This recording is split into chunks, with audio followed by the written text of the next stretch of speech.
انا عمري ما هنزل كده.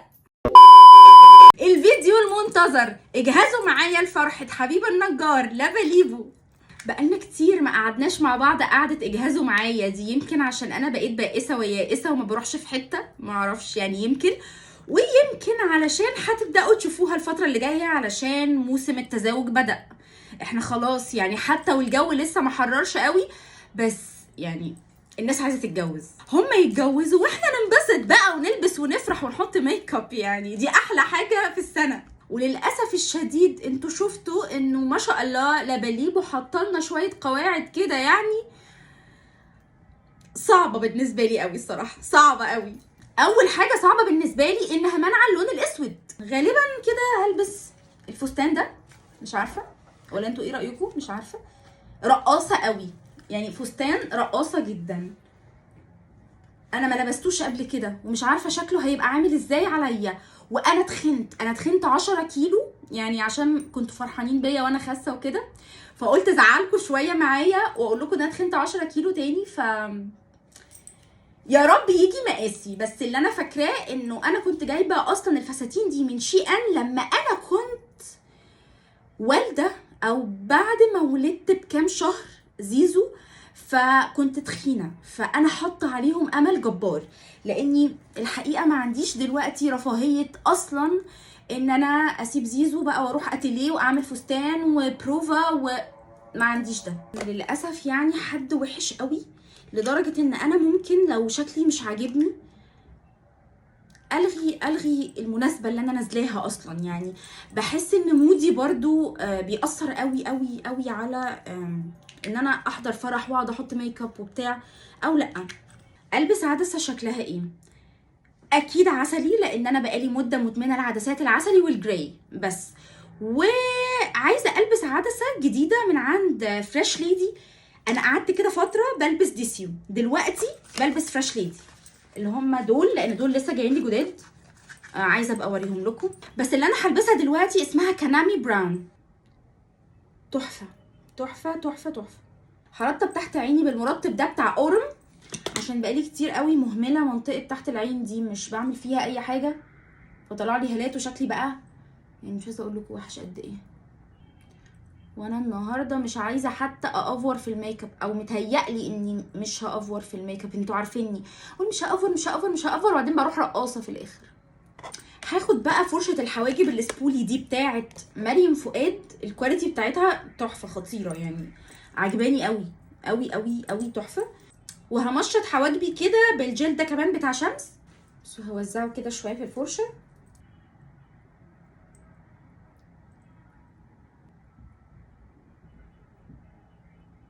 بصوا ازاي بقى شكله مرتب وامور. بس مش محتاجه حاجه تاني. وممكن ارطب وشي كده بالبرايمر ده بتاع سكين بريب من روبي روز. مين اليومين دول بيحصل معاه حوادث كوارث. امبارح بابايا جاي يسخن حاجه في الميكرويف، اكل ماما عاملهوله، كانت ماما عندي في البيت، وبابا عايز يسخن الغدا بتاعه، فسخنه في طبق البايركس، وبعدين راح مطلعه من الميكروويف حاطط عليه ميه، راحت الصينيه البايركس منفجره في المطبخ عند ماما. بيقولوا يعني المنظر كان مرعب. جيت بقى امبارح بالليل، كانت كده الغزاله رايقه، وقلت انا عايزه ادخل اصور، ف دخلت بفتح الرينج لايت بتاعي لقيته ما بينورش، حاسه ان هو باظ بسبب قطع النور. طيب خلاص هديت وخدت الموضوع ببساطه، ومش دي منا الحاجه اللي هتزعلك ابدا. رحت مطلعه رينج لايت تاني عندي بس اصغر شويه، وما بحبوش طبعا قد الكبير، بس خلاص اي حاجه تفي بالغلط. احط الفيشه في الكهرباء، راحت حاجه عامله قافله كده ومطلعه دخان. اوكي خلاص فتحت الحاجه ومفيش اي مشكله، وجايه بمسك الهولدر بتاعي بحط فيه التليفون، راح الهولدر مكسور. رحت قايله وحياه ربنا ما انا عامله حاجه وقافله كل حاجه، وطالعه طالبه فراخ من البركه واكلاها ومتفرجه على مسلسل لحظه غضب، وقضيت ليله سعيده جدا ولا اكن حصل لي اي حاجه. والله العظيم بجد يوم امبارح كان مهزله. عايزه استخدم الفاونديشن ده بتاع ميلو. انا كان الفتره اللي فاتت عندي كده حبوب في وشي وبتاع، الفتره دي مش عندي، يعني معرفش مشيت ازاي، معرفش جت ليه اصلا ومشيت ليه، لان الفاونديشن ده تغطيته ما هياش العاليه قوي، بس انا مش حابه اليومين دول خالص الفاونديشنات اللي تغطيتها عاليه، فعايزه استخدم الفاونديشن ده بتاع ميلو اللي هو من روبي روز، ده درجته رقم 1. هوزعه بالسبونج مش بالفرشه علشان تغطيته ما تبقاش عاليه قوي.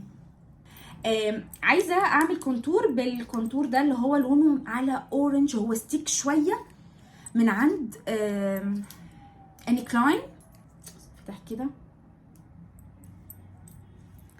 بصوا لونه عامل ازاي، بصوا ده اللون اللي انا بقيت بحب اعمله جدا جدا دلوقتي، بعشق الافكت ده.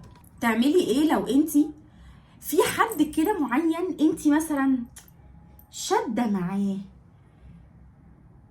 شاده مع حد من اخواته، وفاكره انه الحد ده لازم بقى ان هو يتاخد في السكه هو كمان، وانه ما ينفعش ان انتوا تتكلموا، وبتبصي لقيتي منه مسد كول، ببص لقيت مسد كول من حد بقالي مثلا 4 سنين مش بكلم الحد ده خالص. انا قلت يمكن انه هي فصلت، يعني انه مش مهم انا متخانقه مثلا مع حد هي تعرفه او كده، المهم انه انا وهي ما نتخانقش مع بعض. وبعدين اتصلت بالرقم ده فبقول لها الو، قالت لي الو، قلت لها معلش النمره دي اتصلت بيا، قالت لي انا مش عارفه بصراحه ده حصل. قلت لها بصي، هو لو انا صح وسامعه جنبك صوت بيبي، والبيبي ده بيمسك التليفون بتاعك، فغالبا هو اللي اتصل بيا. ضحكت وقالت لي صح، ممكن قوي والله، هو انت مينو؟ قلت لها ايوه، انا كنت عارفه هي مين، والله العظيم كنت مبسوطه جدا. ليه بقى السبب؟ لان انا ما بحبش الفراق، ما بحبش الخناقات، ما بحبش الشد، فقعدنا نضحك ونهزر وبتاع، وحشتيني ومش عارفه ايه. وبصراحه انا انبسطت جدا جدا من الصدفه اللي خلت ان الحد ده يكلمني، او حتى لو كان ده حصل برضو من عندي برضو كنت هبقى مبسوطه. لقيت شمس جوسي بيوتي بعتالي الكريمي بلاش ده او ليكويد بلاش ده، وقالت لي جربيه، اللون ده لون باربي. انا حسيت اللون فاتح شويه، هو باين عندكم ان هو اغمق شويه عن الطبيعه بتاعته، بس هي درجه فاتحه، يعني درجه فاتحه قوي، درجتها رقم 1. انا كنت اتمنى بصراحه ان هو يكون لونه اغمق من كده يعني، بس هو كيوت، واي حاجه من جوسي بيوتي انا بحبها بصراحه، اي حاجه. فاتح، يا رب يطلع حلو.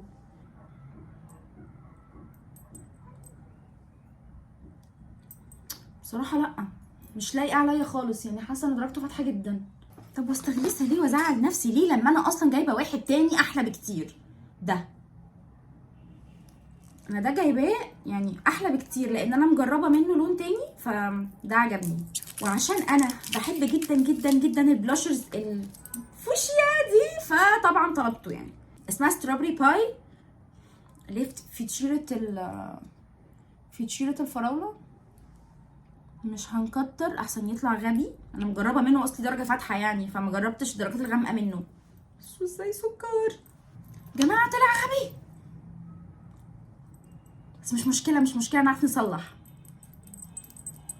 بس درجته حلوه يا نهار اسود ومنيل. انا عايزه منديل، الحقوني. ماشي ماشي ماشي، عايزه اعمل كده، عايزه اعمل كده كده كده. خفي اللون اللي على الفرشه نفسها. اهم حاجه عندي دلوقتي ان انا بصوا انضف الاطراف بتاعه اللون اللي فوق ده. ليه هنا اتظبط؟ لانه الاسبونج هنا كان مكانها فاونديشن، خفت اللون ودمجته وظبطته احلى ظبطه في الدنيا. وهستخدم الكونسيلر ده من عند جوسي بيوتي. يلا بقى ندمج ندمج ندمج. وانا ليه حاسه ان انا مريحه، وليه حاسه ان انا متاخره، او ليه، او مش حاسه انا متاخره اكيد. حاسه ان البلوجرز عاملين فرح من الصبح وفساتين وبتاع. انا كبرت قوي يا جماعه، كبرت وعجزت قوي قوي.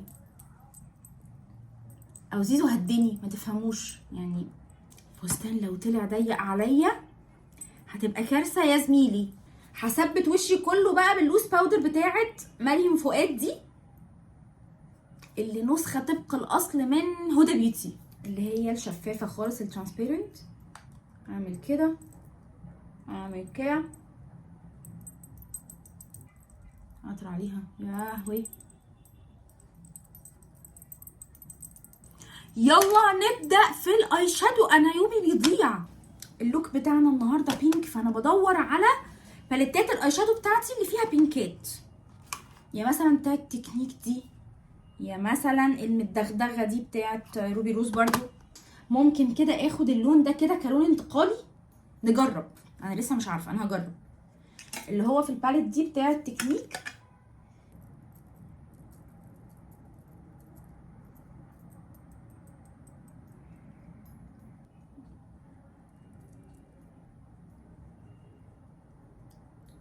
محتاجه فرشه دمج اصغر شويه شبه كده، هدمج بيها لون بني متشعر باسود كده في الطروف.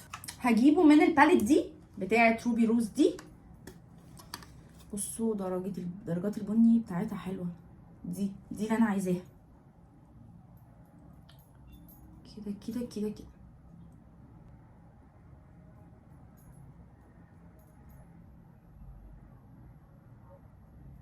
الباليت المدغدغه دي اللي عندي من روبي روز هاخد منها لون شمري عباره عن روز جولد. هو مش باين من كتر ما هو متدغدغ، او يعني اللون ده متدغدغ فاثر على الباقي، ما علينا. يعني هاخد منه لون الروز جولد الشمري ده. واو. لا حلو ده ولا ده؟ لا ده. اوكي. الفاتح قدام وبعدين نحط الاغمق.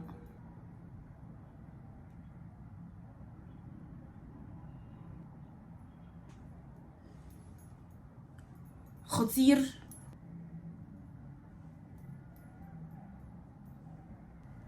اكتر خطوه محببه عندي في الدنيا اني اجي بقى انضف مكان الاي شادو من تحت كده وكده.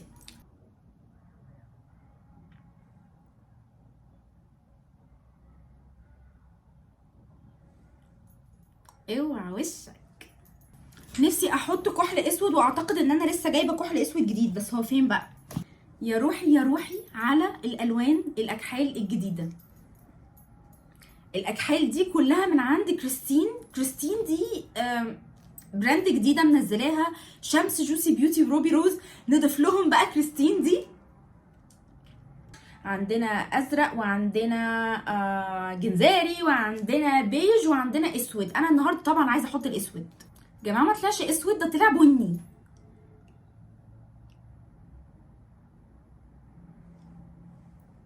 طلع بني حلو. وانا بقول لكم ان انا معايا اسود ومعايا كذا وكذا، كنت لسه هقول لكم انا ليه كنت حاسه ان انا نفسي في واحد بني. واو وحشني شكلي كده، وحشني شكلي بكحل بصراحه، وحشني. هستخدم الماسكارا دي بتاعه جوسي بيوتي. بصوا شكلها الجديد السكر ازاي.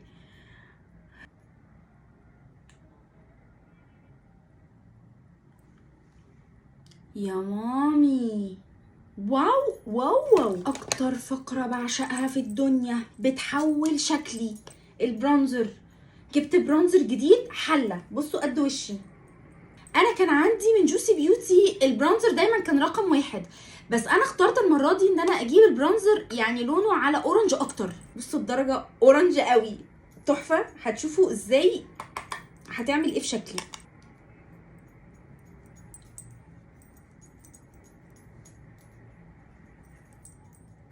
عايزه بلاشر فوشيا، ما تتخطوش ما تتخطوش. عايزه بلاشر فوشيا من بيكا. ده كنت جايباه من محل في بورسعيد. لو انتوا ما تعرفوش ان في بورسعيد محل ميك اب خطير تحفه، في كل حاجه اوريجينال، حاجات دراج ستور، اسمه بريتيو. فجبت منه البلاشر ده من بيكا لاني مدمنه بلاشرز بينك اليومين دول، فعشان كده اول ما شفته لا اتهبلت وعايزاه.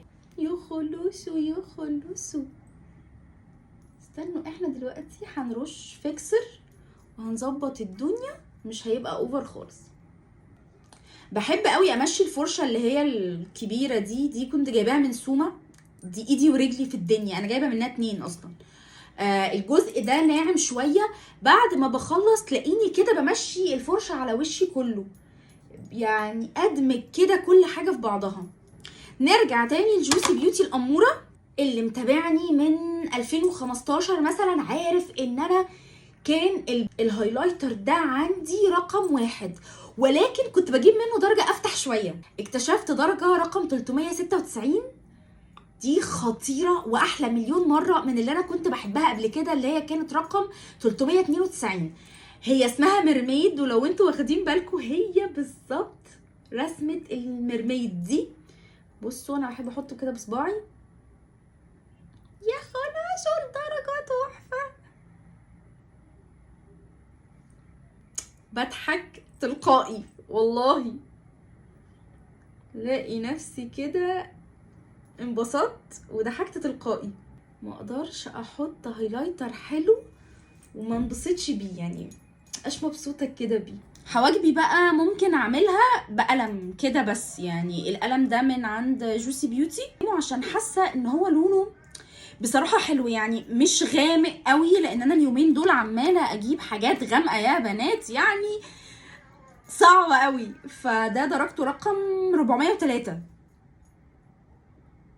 مجرد بس ان انا حاملي فراغات. على فكره درجته جامده، درجته حلوه قوي.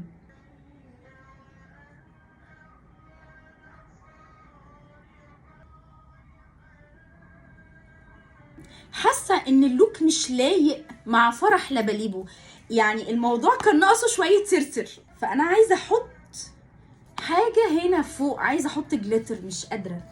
باليت الجليتر بتاعتي اللي دايما بتنقذني في اي هم في الدنيا. بصوا شكلها من جوه انا بعشقها، وعايزه اقول لكم ان انا مش عارفه اجيب منها تاني، يعني مش لاقياها تاني.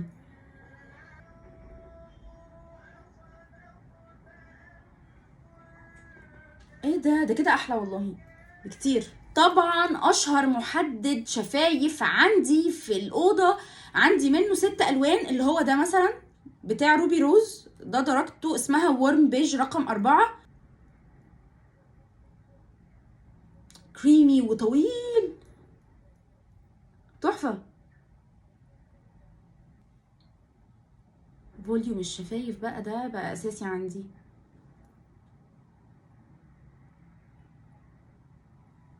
كده. الروش بقى انا ممكن احط لونين على بعض، يعني ممكن احط مثلا لون بينك زي ده غامق، وعليه لون بينك نوت فاتح زي ده. ده من روبي روز، رقمه 189. اما ده بقى جديد عندي، وعايزه اقول لكم يا جماعه يعني هو تحفه للعرايس بتوع دلوقتي، يعني انت خلاص داخله الصيف، احلى درجات ارواج عرايس. انا كل ده لسه ما عملتش الريفيو بتاعه، بس انا هوريكم اللون ده النهارده، بس نستخدم اللون ده الاول. هو لونه لوحده حلو جدا، بس مش يعني مش لايق مع اللوك اللي فوق. نجرب بقى عليه الدرجه دي.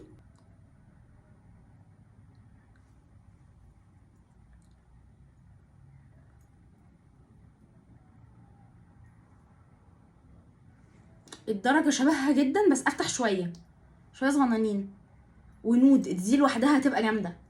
دلوقتي بقى جه وقت الرموش. انا لسه جايبه 3 اشكال رموش جداد، عاملاهم اسماء اللي هي صاحبه جروب يلا شوبينج.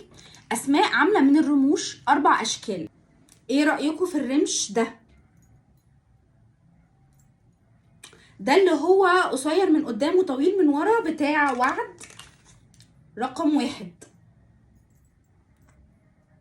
حلو، كان ده يمكن اظبط حاجه على اللوك، بس تعالوا نجرب الباقيين كمان. دي بقى اوبشن 2 من نفس الرموش، بس رقم 3 اللي هي دي. هتحسوا ان هي مفرغه قوي، اول ما هتشوفي شكلها هتقولي ايه ده شكلها غريب، ولكن هي نفس فكره الرموش اللي هي القصيره من قدام وطويله من ورا، بس انتي لو عامله شغل في عينيكي ممكن الرمش التاني الطويل ما يبينوش، فدي يعني تحسوها ايه، رمش وبعدين فراغ، رمش وبعدين فراغ، رمش وبعدين فراغ، فمبين الرسمه بتاعت عيني ما خفهاش. وبجد شكله لذيذ، يعني حاسه ان هو محلي عيني قوي، بس عيبه بالنسبه لي انه حجمه صغير، هيبقى تحفه مع العرايس اللي عينيها صغيره. انا عيني واسعه يعني ما شاء الله، عيني واسعه، ف الرمش نفسه صغير على عيني. اما ده بقى الرمش التالت، هو تحسوه انه قصير من قدام ومن الاخر وطويل من النص. انا ده اكتر رمش انا بحبه، يعني اكتر رمش انا بحب البسه، اللي هو كان رقم 4 برضو من وعد. خلينا بده دلوقتي، وبعدين عايزه اروح اشوف بصراحه الفستان شكله عامل ازاي عليا، لاني مش مطمنه نهائي يعني. يلا نروح نشوف. ايه ده ايه ده؟ لا لا لا لا، انا مش هنزل كده، انا عمري ما هنزل كده، لا لا، انا مش هنزل كده. الفستان كان عاجبني، كان عاجبني شكله عليا وكان عاجبني، بس يعني مش هينفع. حتى كمان في عندي واحد نبيتي، يعني اللي هو الليكرا ده، جل كده ليكرا، برضو هيبقى اصعب من ده 100 مره. يعني انا فساتيني خلاص كده مبقتش ينفع البسهم، ومش هينفع البس الاسود. انا واحده لما بأحبط قوي قوي قوي ممكن منزلش من البيت، يعني ما عنديش حل تاني. خلاص الوقت كان متاخر قوي، يعني ما عنديش حتى فكره رفاهيه ان انا احط ميك اب وبعدين انزل بقى ادور في الشوارع اعدي على فلانه وفلانه وفلانه علشان البس فستان. انا معايا زيزو، مش هينفع، يعني مش هينفع، هتبهدل بيه، هيتبهدل معايا، مش هينفع. انا احبط، انا لما بأحبط بيبقى الموضوع مش حلو. انا مش هينفع انزل باللي انا لابساه ده لانه ضيق جدا، يعني خلينا متفقين انه ضيق. انا مش عايزه اعيط، يعني انا واخده الموضوع ببساطه عشان ما اعيطش، بس اوكي، شوف هعمل ايه. بس كده، باي.